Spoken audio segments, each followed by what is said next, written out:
Isolated island पर हैं, ऐसा आइलैंड जहां पे हमसे पहले कोई कभी नहीं गया। चलते चलते आपके सामने अचानक आपने देखा एक पिंक कलर की बॉल पड़ी हुई है। सबसे पहला सवाल आपके जहन में क्या आएगा कि ये बॉल यहां क्यों आई, कैसे आई, ये पिंक कलर की ही क्यों है, कोई और कलर भी हो सकता था, ये इसी शेप में क्यों है, कोई और शेप भी हो सकता था।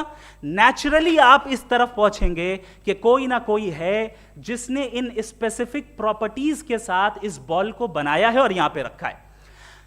चूंकि आप जानते हैं कि ये जो बॉल है इसका एग्जिस्ट करना जरूरी नहीं है, ये एग्जिस्ट कर भी सकती थी, नहीं भी कर सकती थी, और एग्जिस्ट करना ही था तो किसी और फॉर्म में करती, किसी और कलर में करती। अब आप इस बॉल को एक्सपैंड करते चले जाएं, एक्सपैंड करते चले जाएं, एक्सपैंड करते चले जाएं, यहां तक कि ये बॉल यूनिवर्स के साइज की हो जाए। बताइए कि क्या साइज के बढ़ जाने से सवाल बदल जाएगा? हरगिज नहीं बदलेगा। अभी भी सवाल रहेगा, ये यूनिवर्स कहां से आया, इन स्पेसिफिक प्रॉपर्टीज के साथ कहां से आया, क्यों आया, किसने बनाया, ये सवाल उस वक्त भी वैलिड रहेगा। लेकिन ये सवाल अगर हम जनाब जावेद अख्तर साहब से करें तो चूंकि इनका वर्ल्ड व्यू एथिस्टिक है, और सिर्फ इनका नहीं, मतलब जितने भी एथिस्ट हैं और एथिस्टिक वर्ल्ड व्यू को रखने वाले से अगर आप ये सवाल करें कि ये यूनिवर्स कहां से आया, तो इनका जवाब या तो आर्ग्यूमेंट फ्रॉम इग्नोरेंस होगा या डॉगमेटिक होगा। या तो ये कहेंगे कि मुझे नहीं पता कि ये कहां से आया, लिहाजा गॉड डज नॉट एग्जिस्ट, ये आर्ग्यूमेंट फ्रॉम इग्नोरेंस है, या ये कहेंगे कि ये यूनिवर्स खुद ब खुद बन गया। इसका मतलब ये है कि उस बॉल को भी खुद ब खुद बन जाना चाहिए, लेकिन बॉल के ताल्लुक से ये एक्सप्लेनेशन एक्सेप्ट नहीं की जाएगी कि ये खुद ब खुद बन गई, लेकिन यूनिवर्स के ताल्लुक से कर दिया जाएगा। इसे हम दूसरे अल्फाज में डॉगमा भी कह सकते हैं।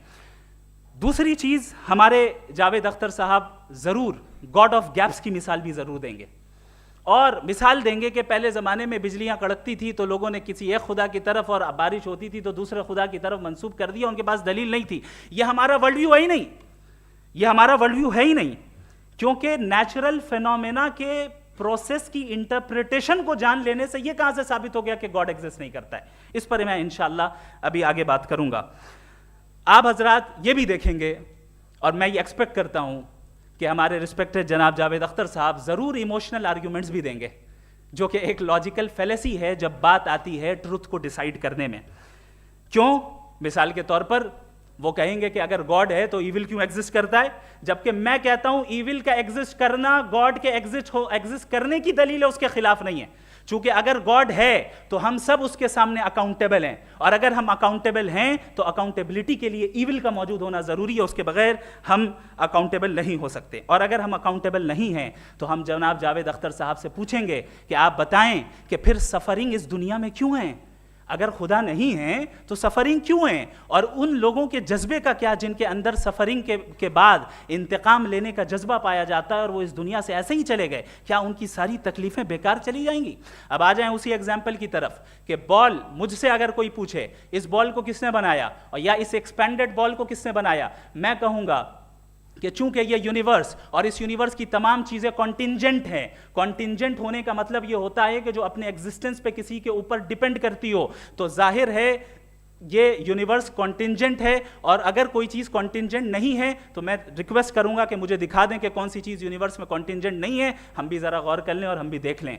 और जब कॉन्टिंजेंट चीज़ें मौजूद हैं तो फिलोसोफर्स की इस्तिलाह के मुताबिक, हम उस टर्मिनोलॉजी के मुताबिक हम उस जगह तक पहुंचते हैं और उस हस्ती तक पहुंचते हैं जिसे नेसेसरी बीइंग कहा जाता है, कि ये वो नेसेसरी बीइंग है जिसका मौजूद ना होना नामुमकिन हो। चूंकि अगर ये मौजूद ना हो तो सारी चीज़ें एग्जिस्टेंस में आएंगी ही नहीं, और ये सारी कॉन्टिंजेंट चीज़ें उसी के ऊपर डिपेंड करती हैं। अब अगर आप ये सवाल करते हैं कि फिर उस हस्ती को किसने बनाया, फिर उसका कॉज क्या है, फिर उसका कॉज क्या है, फिर उसका कॉज क्या है, और एंडलेसली चले जाएं, इसे हम कहते हैं इन्फिनिट रिग्रेस ऑफ कॉजेज, जो कि लॉजिकल फेलेसी है। कॉन्सेप्चुअली इन्फिनिटी पॉसिबल है। मिसाल के तौर पे न्यूमेरिकल्स 1 2 3 गिनते चले जाएं, इन्फिनिट नंबर्स हैं। मैं कॉन्सेप्चुअली बात नहीं कर रहा, प्रैक्टिकली रियलिटी में साबित करके दिखाएं कि infinite regress of causes possible हैं या नहीं। अगर पॉसिबल हैं तो हम मान लेंगे, मिसाल दे दें, और पॉसिबल नहीं है तो एक ही ऑप्शन बचता है जिसे हम कहते हैं नेसेसरी बीइंग। ऐसी नेसेसरी बीइंग जो इंडिपेंडेंट है, क्योंकि अगर वो डिपेंडेंट हुई तो वो नेसेसरी नहीं रहेगी। ऐसी इंडिपेंडेंट बीइंग जो इटर्नल है, अगर वो इटर्नल नहीं होगी, उसकी बिगिनिंग होगी तो वो खुद कॉन्टिंजेंट है।